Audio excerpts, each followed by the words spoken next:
اگلا جو ہمارا حصہ اس را کا ترقیق کا ہے. ترقیق کا مطلب میں نے آپ کو بتایا بریک پڑھنا. ٹھیک ہے, حرف را کے نیچے یا پہلے زیر ہوگی تو را کو بریک پڑھیں گے. جیسے رجال, اس کو رجال ایسے نہیں بولنا, رجال. المقابل, یہ دیکھو را کے نیچے زیر ہے, اس وجہ سے اس کو بریک پڑھنا ہے. یہاں پر را ساکن اس سے پہلے زیر ہے, اس وجہ سے اس کو ساکن پڑھنا ہے. تو پڑھنا ہے المقابل, المقابل ایسے نہیں بولنا, المقابل. ٹھیک سمجھا گئی؟ لکھو.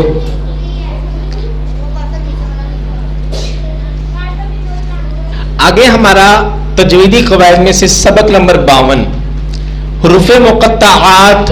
حروف مقطعات اگر ہم قرآن پاک پڑھنے سے پہلے یہ نورانی قاعدہ پڑھتے ہیں تو نورانی قاعدے کے سبق صفحہ نمبر 6 پہ تختی نمبر 100 تیسری تختی بے حروف مقطعات کی ہے. حروف مقطعات 14 ہیں, پورے قرآن پاک میں 14 ہیں, جو کہ 29 صورتوں سے پہلے آتے ہیں. 29 صورتوں سے پہلے آتے ہیں. ان کے حروفوں کو الگ الگ پڑھتے ہیں, ان کے حروفوں کو الگ الگ پڑھتے ہیں. جس طرح الف لام میم, اس کو الف لام جیسے یا علم ایسے نہیں بولنا, الف لام میم. ان کے حروفوں کو الگ الگ پڑھتے ہیں. ان پر جو مد ہوتی ہے وہ مد لازم حرفی ہوگی. میں نے کہا مد لازم کی 4 اقسام تھی, مد لازم حرفی مثقل, مد لازم حرفی مخفف, مد لازم کلمی مثقل, مد لازم کلمی مخفف. یہاں پر میں نے کہا مد لازم حرفی ہوگی. حرفی تب بھی ہم نے مثال حروف مقطعات کی دی تھی, تو یہاں پر بھی مزید بتا دیا گیا مد لازم حرفی ہوگی, یعنی کہ حرفی مثقل بھی ہو سکتی ہے, حرفی مخفف بھی ہو سکتی ہے. الف لام میم پر جو مد ہو رہی ہے یہ مد لازم حرفی مثقل ہو رہی ہے. الف لام را پر جو مد ہو رہی ہے یہ مد لازم حرفی مخفف ہو رہی ہے. ٹھیک ہے, اس کی بات وضاحت ہوگی. جس کی مقدار 5 الف ہے, میں نے آپ کو بولا تھا حروف مد لازم کی مقدار کتنی ہوتی ہے؟ 5 الف. ان کو الگ الگ پڑھتے ہیں. یہ 29 صورتوں کے شروع میں آتے ہیں اور یہ 14 ان کی تعداد ہے. مثال کے طور پر 29 صورتیں زیادہ ہیں, حروف مقطعات کی تعداد 14 ہے. کتنی ایسی صورتیں ہیں ان کے شروع میں الف لام را آتا ہے. 3-4 صورتوں کے شروع میں الف لام را, 3-4 صورتوں کے شروع میں ہا میم آتا ہے. 2-3 صورتوں کے شروع میں الف لام میم آتا ہے. یعنی کہ اس طرح کے جو لفظ مل جل کر آئے نا, تو اس اعتبار سے صورتوں کی تعداد زیادہ ہوگی اور حروف مقطعات کی تعداد کم ہوگی. صورتوں کی تعداد 29. اگر آپ نے اس کو یاد کرنا ہے نا کہ کتنی صورتوں کے شروع میں حروف مقطعات آتے ہیں, تو حروف تہجی کتنے ہیں؟ 29. تو 29 صورتوں کے شروع میں حروف مقطعات آتے ہیں. یاد ہو گئے؟ اب دوسرے حروف مقطعات کی تعداد کتنی ہے؟ حروف مقطعات کی تعداد 14 ہے. اگر آپ کو یاد نہیں آتا, اب دوسرا طریقہ کیا ہے, ہم پورے دن کے اندر فرض رکعات کتنی پڑھتے ہیں؟ میرے ساتھ گنتی کرو. 2 فجر کی نماز کی فرض رکعت صرف گنتی کرنی ہے, سنت نہیں. فجر کی کتنی, ظہر کی کتنی, عصر کی کتنی, مغرب کی کتنی, عشاء کی کتنی؟ 2 4 6 17 کیسے بنی؟ 4 اور 2 6 6 7 8 9 10 11 12 13 14 15 16 17. اچھا چلیں ٹھیک ہو گیا.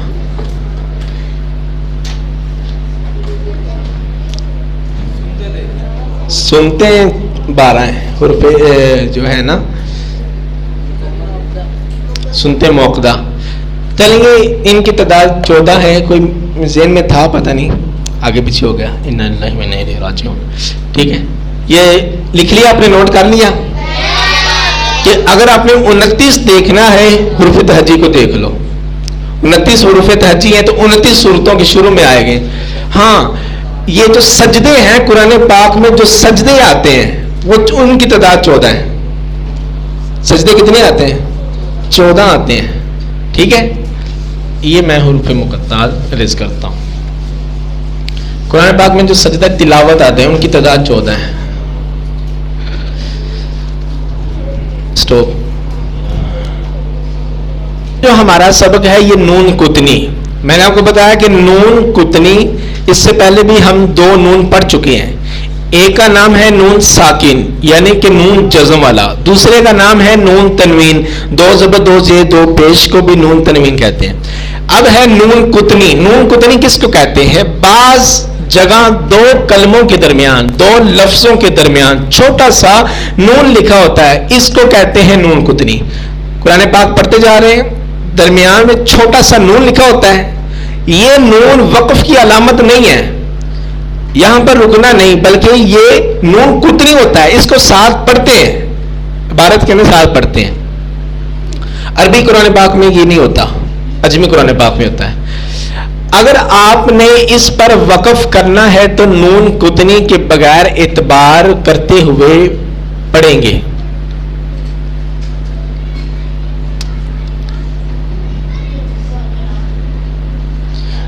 پڑھیں گے یعنی کہ اگر آپ نے اس لفظ پر رکنا ہے تو آپ نے نون کتنی کے بغیر اعتبار کرتے ہوئے پڑھیں گے. اب نیچے مثال پر آج میں آپ کو بتا دیتا ہوں. مثلن القوم,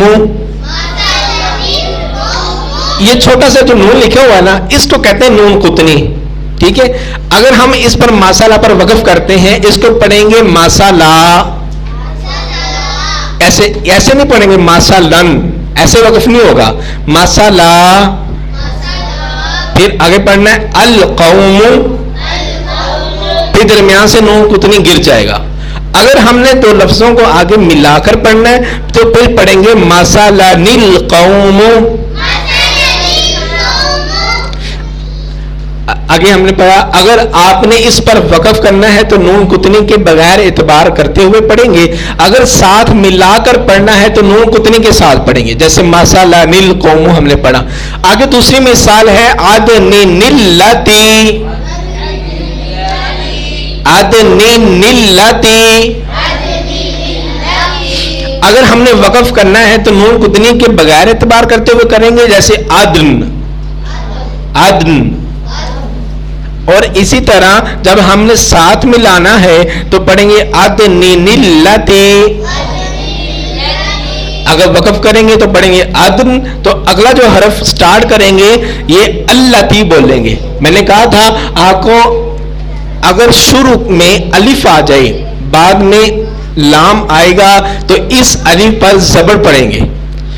اگر بعد میں لام آئے گا نا, یہ لام آیا نا, جس طرح ہم نے مثال دی تھی, اللہ کی مثال دی تھی, اللہ زی کی مثال دی تھی, اللہ زینہ کی مثال دی تھی. اسی طرح الف خالی ہے, اس کے بعد اگر لام آ گیا تو اس الف پر ہم زبر پڑھیں گے. اگر اس لام کے علاوہ کوئی حرف آ گیا اس پر اگر زبر یا زیر آ جائے تو الف پر کیا آئے گی؟ زیر آئے گی. اگر اس الف کے بعد پیش آ جائے تو اس الف پر کیا آئے گی؟ پیش آئے گی. پچھلا صفایا تو نہیں ہو گیا؟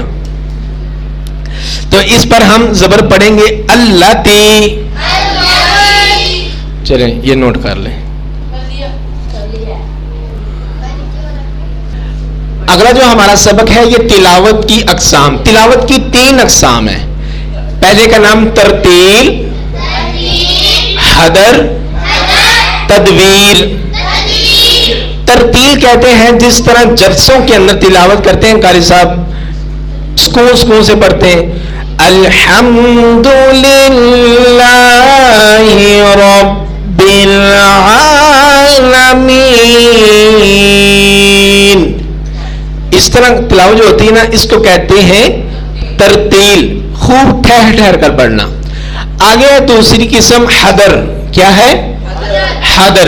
حدر کا مطلب یہ ہوتا ہے جس طرح قاری صاحب نماز تراویح میں پڑھتے ہیں الحمدللہ رب العالمین الرحمن الرحیم مالک یوم الدین، یعنی کہ تھوڑے سے تیز پڑھتے ہیں. تدویر تیسری قسم کا کیا نام ہے؟ تدویر. تدویر کا مراد یہ ہے کہ جس طرح قاری صاحب عام نمازوں میں پڑھتے ہیں الحمدللہ رب العالمین الرحمن الرحیم مالک یوم الدین ایاک نعبد، یعنی یہ سکون سے ان دونوں کا یہ درمیانہ انداز ہے. ٹھیک ہے، اس کو تدویر کہتے ہیں. یہ تلاوت کی 3 اقسام ہیں، 3 طرح تلاوت کی جاتی ہے. تو تینوں کے اندر الفاظ واضح، محسوس اور واضح معلوم ہوتے ہیں کیا کیا الفاظ ہیں. اس میں یہ نہیں ہے کہ جو ترتیل کے ساتھ پڑھیں گے اسی کے ساتھ واضح ہوگا، باقی کے نہیں. الحمدللہ رب العالمین الرحمن الرحیم مالک یوم الدین ایاک نعبد، یہ غلط طریقہ ہے. ٹھیک ہے، اگر آپ نے حدر میں پڑھنی ہے، نماز تراویح میں پڑھنی ہے تو پیچھے والے کو بھی سمجھائے الحمدللہ رب العالمین الرحمن الرحیم مالک یوم الدین ایاک نعبد و ایاک نستعین، سمجھا رہی ہے. اگر آپ تیزی کے ساتھ پڑھو گے نا الحمدللہ رب العالمین الرحمن الرحیم مالک یوم الدین ایاک نعبد و ایاک نستعین اهدنا الصراط المستقیم صراط الذین، پڑھنے والے کو بھی گناہ، سننے والے کو بھی گناہ. لفظ کی کمی بیشی ہو جائے گی، صحیح تلفظ کے ساتھ نہیں پڑھا جائے گا، تجوید کے ساتھ نہیں پڑھا جائے گا، جو قرآن پاک کا حق ہے وہ ادا نہیں کیا جائے گا. اسی قاری صاحب کے پیچھے نماز تراویح پڑھو تو سکون سے پڑھتا ہے، چاہے تھوڑی پڑھو لیکن سکون سے پڑھو، سمجھائے کہ قرآن پاک پڑھا کیا جا رہا ہے. حمزہ پڑھی جا رہی ہے، عین پڑھا جا رہا ہے، تا پڑھی جا رہی ہے، تو پڑھا جا رہا ہے، کیا پڑھا جا رہا ہے. ٹھیک ہے، تدویر کے اندر جس طرح ہم عام نمازوں میں فجر کی نماز، جہری نمازیں 3 نمازیں، یہ جہری نماز لکھے نا 3 نمازیں کہ فجر کی نماز، مغرب کی نماز اور اسی طرح عشاء کی نماز. ٹھیک ہے، ریس کر دوں.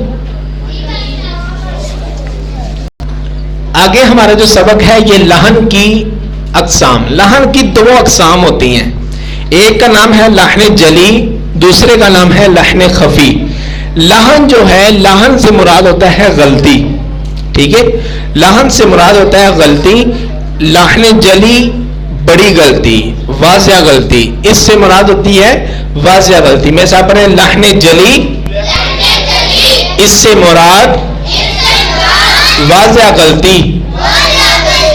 جیسے الحمد لفظ ہے نا، الحمدللہ،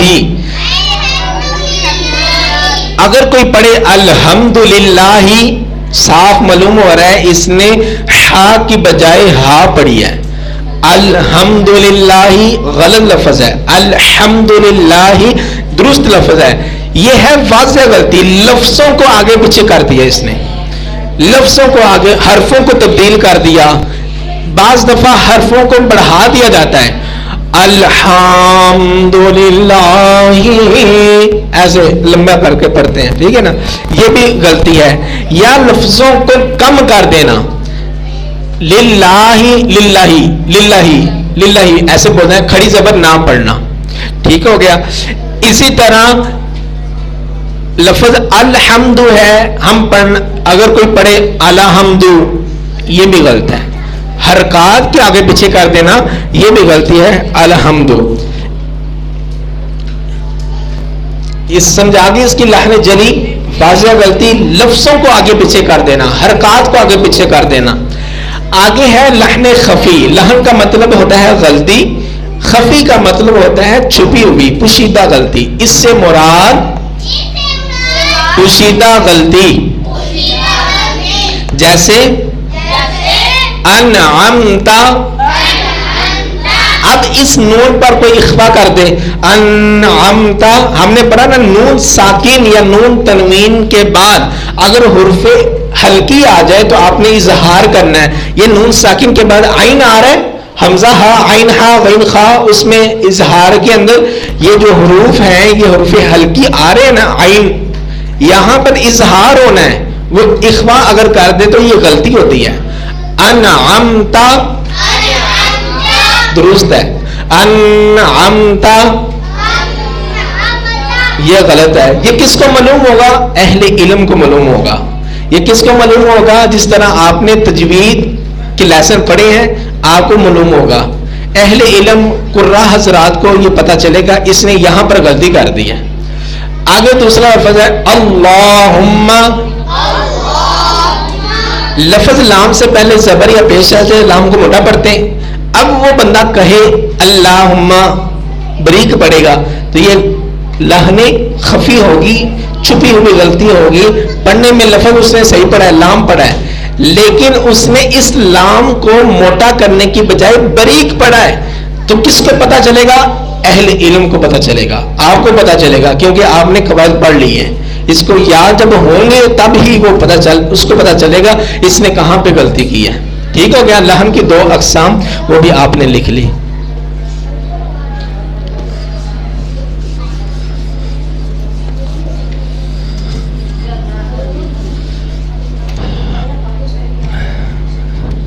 آگے ہے تلاوت شروع کرنی ہے، اس سے پہلے تعوذ پڑھتے ہیں اور تسمیہ پڑھتے ہیں. تعوذ سے مراد پتہ نا؟ اعوذ باللہ من الشیطان الرجیم. تسمیہ سے مراد بسم اللہ الرحمن الرحیم. سٹاپ ہے. بسم اللہ الرحمن الرحیم.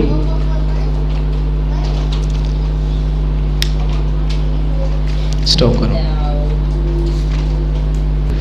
ابتدائے تلاوت کے قواعد 4 ہیں. جب آپ نے قرآن پاک کی تلاوت کرنی ہے تو اس کے شروع میں ہم پڑھتے ہیں اعوذ باللہ من الشیطان الرجیم جس کا نام ہے تعوذ، اور بسم اللہ الرحمن الرحیم پڑھتے ہیں. تو اس بسم اللہ کو کہتے ہیں تسمیہ. اب کہاں پر ہم نے اعوذ باللہ پڑھنی ہے اور کہاں پہ بسم اللہ پڑھنی ہے اس کے قواعد. جب ہم نے قرآن پاک کو کھولا،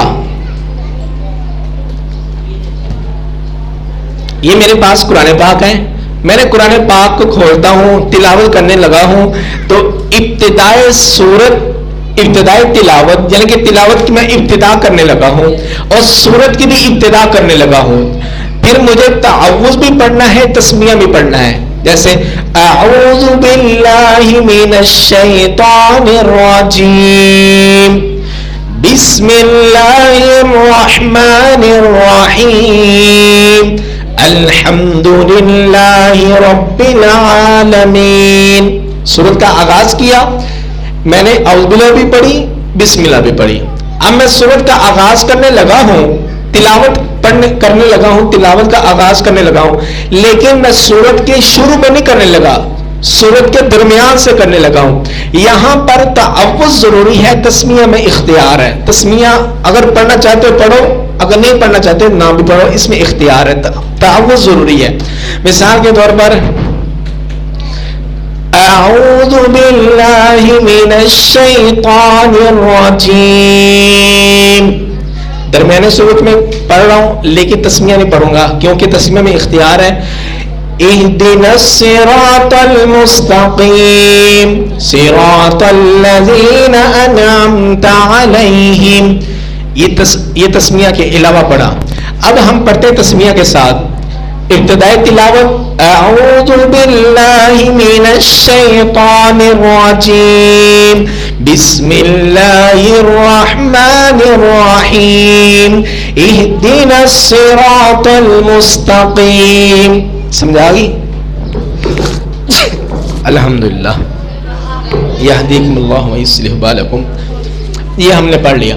آگے تلاوت درمیانے تلاوت ہے اور اس کے شروع میں ہم تلاوت کرتے اگلی سورت شروع ہو گئی ہے. اب کیا کرنا ہے؟ اب تعوذ نہیں پڑھنا، صرف تسمیہ پڑھنا ہے. مثال کے طور پر غیر المغضوب علیہم ولا الضالین آمین بسم اللہ الرحمن الرحیم الف لام میم ذالک الکتاب لا ریب فیہ ھدی للمتقین. سمجھا گی؟ یعنی کہ آپ پہلے تلاوت کر رہے ہو، کرتے کرتے سورہ ختم ہوگی، مکمل ہوگی، اس کے بعد اگلی سورہ شروع ہو رہی ہے، صرف آپ نے بسم اللہ پڑھنی. آگے ہے آپ تلاوت کر رہے ہو، تلاوت کرتے کرتے آگے سورہ توبہ شروع ہو جاتی ہے. اس میں نہ آپ نے تعوذ پڑھنا ہے نہ تسمیہ پڑھنی ہے. ویسے آپ نے وہاں پر رک جانا ہے، رکنا نہیں. آگے براءۃ من اللہ ورسولہ، یعنی کہ سورۃ توبہ کی آغاز میں ان اللہ علی کل شیء ان اللہ بکل شیء علیم، سورۃ انفال کی آخری آیت ہے، ویسے آگے سٹارٹ کر دینا ہے براءۃ من اللہ ورسولہ. ٹھیک ہو گیا. اگر آپ نے سورۃ توبہ کے شروع سے آغاز کرنا ہے تو پھر آپ نے صرف تعوذ پڑھنا ہے، بسم اللہ نہیں پڑھنی. اعوذ باللہ من الشیطان الرجیم براءۃ من اللہ ورسولہ. اگر آپ نے تلاوت کا آغاز سورۃ توبہ سے کرنا ہے تو صرف اعوذ باللہ پڑھنی ہے. اگر آپ تلاوت کرتے کرتے آگے سورہ انفال مکمل ہوگی، سورۃ توبہ شروع ہوگی، آپ نے تعوذ بھی نہیں پڑھنا، تسمیہ بھی نہیں پڑھنا، براءۃ من اللہ ورسولہ آگے پڑھنا شروع کر دینا ہے. سٹاپ.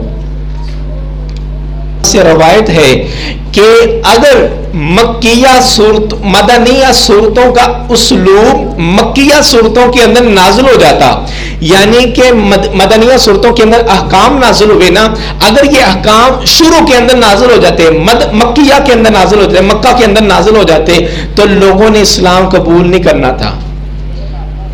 نبی پاک نے 13 سال تربیت کی، مکہ کے اندر رہ کر تربیت کی، اس کے بعد مدینہ کے اندر ہجرت کی، تو اللہ تعالیٰ نے احکام نازل کرنا شروع کر دی. آپ نے نماز پڑھنی ہے، شراب آپ پر حرام ہے، زنا آپ پر حرام ہے، جوا آپ پر حرام ہے، زناکاری آپ پر حرام ہے، فحاشی آپ پر حرام ہے، کوئی چوری کرے اس کا ہاتھ کاٹ دو، کوئی زنا کرے اس کو رجم کر دو، اس کو 80 کوڑے مارو. یہ مدنیہ صورتوں کے اندر احکام نازل ہوئے، مکیہ صورتوں کے اندر نازل نہیں ہوئے. مکیہ صورتوں کے اندر اللہ کی توحید کا ذکر ہے، کفار کا رد ذکر ہے، اور اسی طرح شرک کا رد ذکر ہے، اور پہلی قوموں کا تذکرہ ہے، اور پہلی قوموں کا تذکرہ ہے. یہ مکیہ صورتوں کی پہچان ہے. مکیہ جو صورتیں ہیں یہ 86 ہیں. جو مدنیہ صورتیں ہیں یہ 28 ہیں. 86 اور 28 کتنی بنی؟ 114. قرآن پاک کی کتنی صورتیں؟ 114. تو 86 جو صورتیں ہیں یہ مکیہ ہیں اور 28 صورتیں مدنیہ ہیں. اگر اس کو بھی یاد کرنے کا ایک اور طریقہ ہے، قرآن پاک میں دوسری سورۃ البقرہ کی کتنی آیات ہیں؟ 286. 286. اب یہ والا جو عدد ہے نا، یہ والا عدد یہ مکیہ کا ہے، مکی کا، اور یہ والا جو عدد ہے یہ مدنی کا ہے. ٹھیک ہے، 28 بن گیا، ادھر کریں گے 86 بن گیا. 86 مکیہ کا ہے اور اس طرف ہے وہ مدنی ہے. سمجھا گی؟ اب اس مطلب ہے 286 ہے نا، اب اس 86 کو لیں گے تو مکیہ ہو جائے گا، اگر ہم اس 28 کو لیں گے مدنی ہو جائے گا. یہ ہم نے ایم فل میں جا کر پڑھا ہے، اتنے پیسے دے کر پڑھا ہے، آپ کو فری پڑھا رہے ہیں. لکھ لیا نا سب نے؟ سمجھ بھی آگے مکیہ کیوں ہے، مدنیہ کیا ہے، اور اس کے اندر کیا چیزیں نازل ہوئی ہیں. ٹھیک ہو گیا. آگے ہمارا اگلا جو سبق ہے رکوع کا تعارف. پاک کی بات کر رہا ہوں جو پاکستان کے اندر قرآن پاک ہے. رکوع ہوتا ہے، اس کے سائڈ پر یہ لکھا ہوتا ہے عین، لکھا ہوتا ہے. عین کے اوپر کچھ نشان ہوتے ہیں، مثال کے 10 لگا لو، نیچے 5 لگا لو، نیچے بھی 4 لگا لو. اس طرح کا لکھا ہوتا ہے، اوپر بھی نیچے بھی درمیان میں بھی لکھا ہوتا ہے. تو ادھر سے سنو، یہ ہر رکوع پر آپ کو مسئلہ کو پوچھ سکتا ہے کہ ان نشانوں سے مراد کیا ہے. بتاؤں آپ کو؟ یہ جو اوپر کے ہوتے ہیں نا، عین کے اوپر جو لکھا ہوتا ہے یہ ہوتا ہے سورت کا رکوع. سورت کا رکوع یہ لکھ لو. آئین کے جو اوپر لکھا ہوتا ہے اس سے مراد ہوتا ہے سورت کا رکوع. سورت کا رکوع نمبر اتنا ہے. اور آئین کے جو نیچے لکھا ہوتا ہے یہ ہوتا ہے سپارے کا رکوع.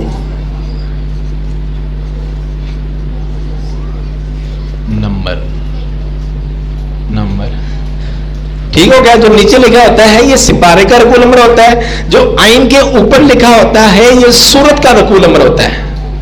سمجھا گی؟ اب رہ گیا درمیان والا. درمیان والے سے مراد ہوتا ہے اس رکوع کے اندر اتنی آیات ہیں. اس رکوع میں اتنی آیات ہیں. درمیان میں آئین کے قرآن پاک پڑھتے ہوئے سائڈ پہ رکوع لکھا ہوتا ہے اور رکوع کے آئین لکھا ہوتا ہے. اس کے اندر 3 لفظ لکھے ہوتے ہیں, اوپر بھی, نیچے بھی, درمیان میں بھی. جو اوپر لکھا ہوتا ہے یہ سورت کا رکوع نمبر ہوتا ہے. جو نیچے لکھا ہوتا ہے یہ سپارے کا رکوع نمبر ہوتا ہے. جو درمیان میں لکھا ہوتا ہے یعنی کہ اس رکوع کے اندر اتنی آیات ہیں. مثال کے طور پر اوپر جو لکھا ہے یہ سورۃ البقرہ کا 10واں رکوع نمبر ہے. ٹھیک ہے. جو نیچے لکھا ہے یہ سپارے کا الف لام میم کا یہ 4تھا رکوع ہے, یا سیقول کا 4تھا رکوع ہے. سپارے کا رکوع نمبر ہوتا ہے. اور اس رکوع کے اندر 5 آیات ہیں یہ لکھا ہوتا ہے. ٹھیک ہے, بات سمجھ آ گئی؟ اگر آپ نے اس کو یاد کرنا ہے, سمجھ نہیں آتی اوپر کیا ہے اور نیچے کیا ہے, بھول جاتا ہے نا. لفظ 2 لے لو. اوپر میں نے بتایا سورت کا اور نیچے بتایا سپارے کا. آپ جب سورت لفظ بولا ہے سورت, اس کے نقطے کہاں ہیں؟ تا کے نقطے کہاں ہیں؟ اوپر. اوپر کا جو ہوگا یہ سورت کا رکوع نمبر ہوگا. ٹھیک ہے. نیچے سپارہ, پارے کے نقطے کہاں ہوتے ہیں؟ نیچے. جو نیچے کا ہوگا وہ سپارے کا رکوع نمبر ہوگا. درمیان کا تو پتہ چل جائے گا نا. اب اس رکوع کے اندر اتنی آیات ہیں. ٹھیک ہے. یہ چھوٹی چھوٹی ٹیکنیکیں ہیں یاد کرنے کی. سورت کا تا کے نقطے اوپر ہے. اب اوپر کا جو نمبر ہوگا یہ سورت کا ہوگا کیونکہ اس کے نقطے اوپر ہے. سورت تا کے نقطے اوپر ہے. اب سپارے کا پے کے نقطے نیچے ہوتے ہیں تو نیچے کا جو نمبر ہوگا یہ سپارے کا رکوع نمبر ہوگا. سمجھا گی؟ ایک رہ گیا. ہاں,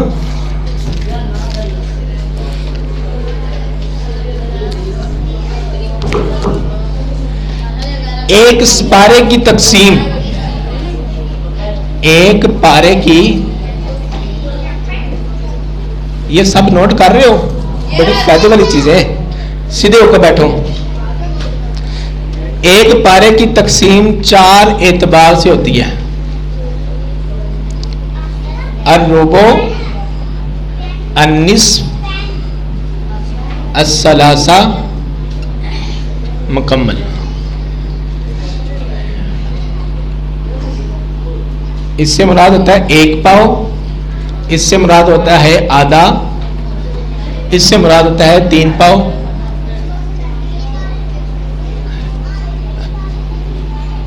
پارے کا آغاز.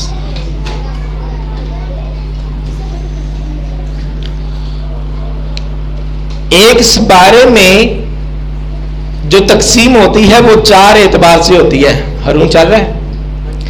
ایک سپارے میں جو تقسیم ہوتی ہے 4 اعتبار سے ہوتی ہے. پہلے حصے کا نام ہوتا ہے الربع, دوسرے حصے کا نام ہوتا ہے النصف, تیسرے حصے کا نام ہوتا ہے الثلاثہ. پھر مکمل ہو جاتا ہے, اگلا پارہ شروع ہو جاتا ہے.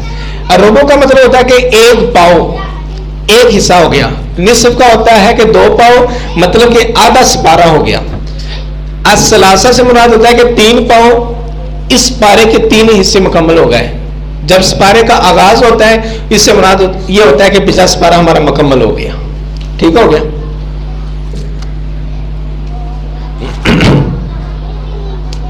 قرآن پاک میں 30 پارے ہیں. 114 سورتیں ہیں.